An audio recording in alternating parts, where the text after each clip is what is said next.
When I was a little girl, me and my Mima would spend a lot of time together.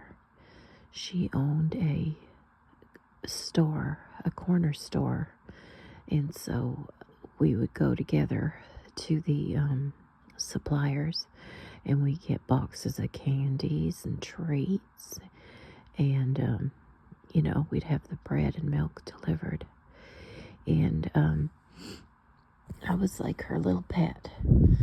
That's what she would call me, her little pet. And she'd say, if I could, I'd just put you in my little pocket here and carry you everywhere I went. And she always made sure that I knew that I was the apple of her eye.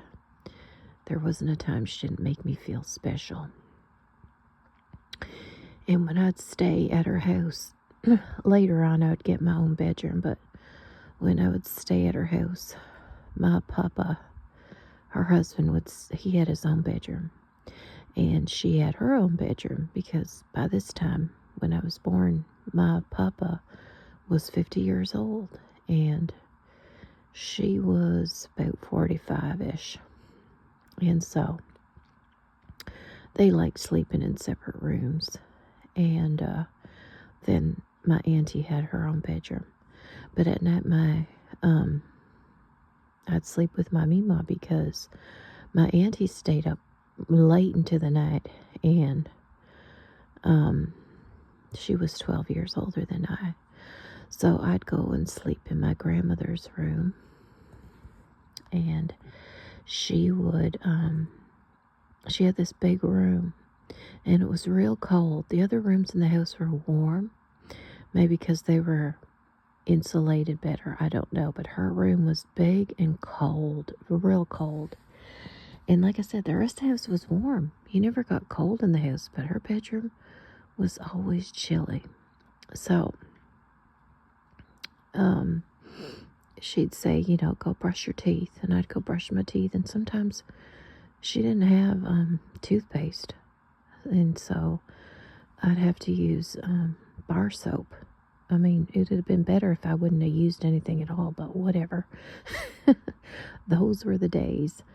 And I was usually over every weekend, and so Friday nights would be bathtub. I'd have a bathtub night.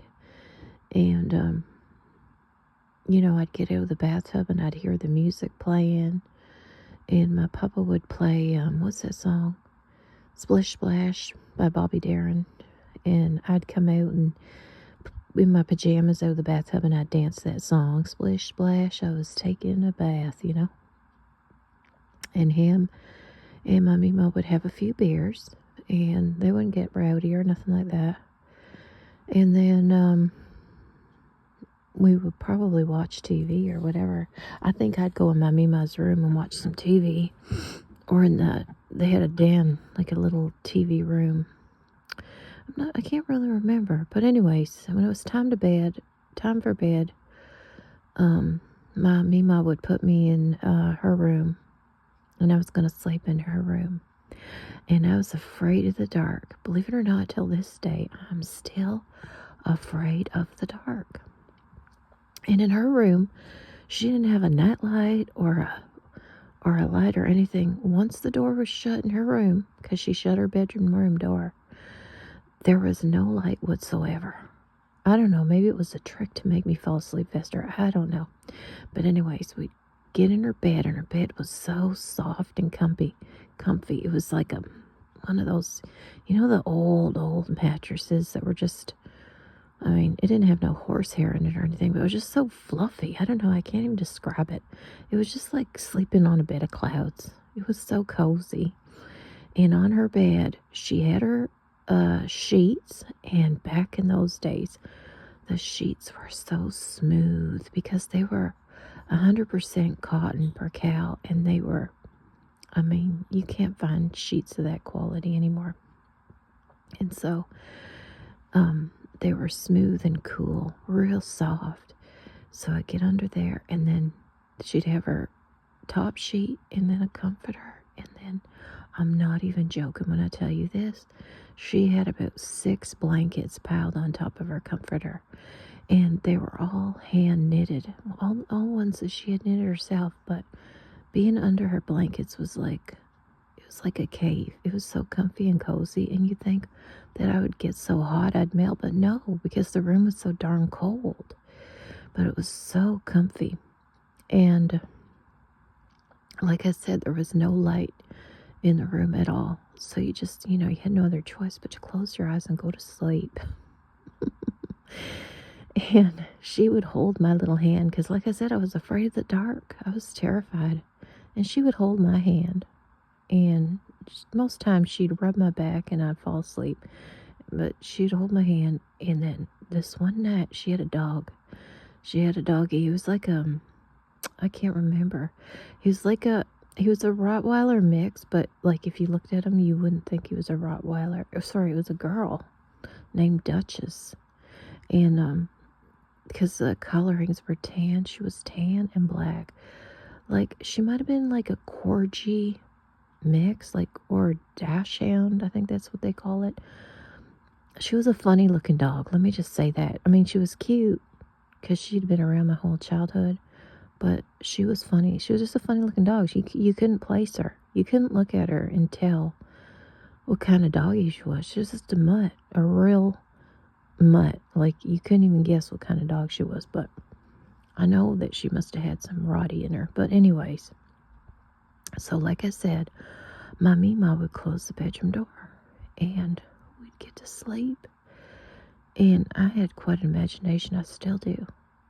And I used to think that I could hear people, out in the hallway or whatever. Maybe it was just my papa listening to his music. I don't know. But I used to think I could hear people around and stuff.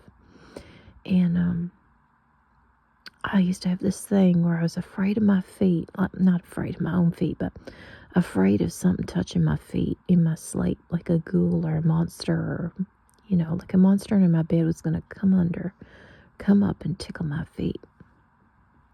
And this one particular night, and I am not telling a lie, I know for a fact it happened because it's embedded in my brain. But we were sleeping or whatever, and like I said, she shut the door, and I don't know, I just sort of lie there because, like I said, the lights are off, and I would just sort of just lie there, hoping I'd fall asleep soon because, out of sheer boredom, there's nothing to do but go to sleep. But my toes were out they were not in the covers, and I kept trying to push the cover down with my one foot over my other foot. And I was really uncomfortable because I had to cover my feet because, number one, they were cold, and number two, I was afraid a monster was going to get them.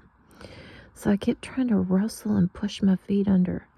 And then all of a sudden, I felt, and I'm not even joking, I felt something furry brush across my feet. And no, it wasn't my Mima's hairy legs. And I was like, what in the heck was that?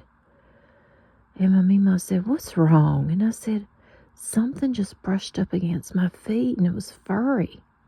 And she said, oh, it's probably just the dog.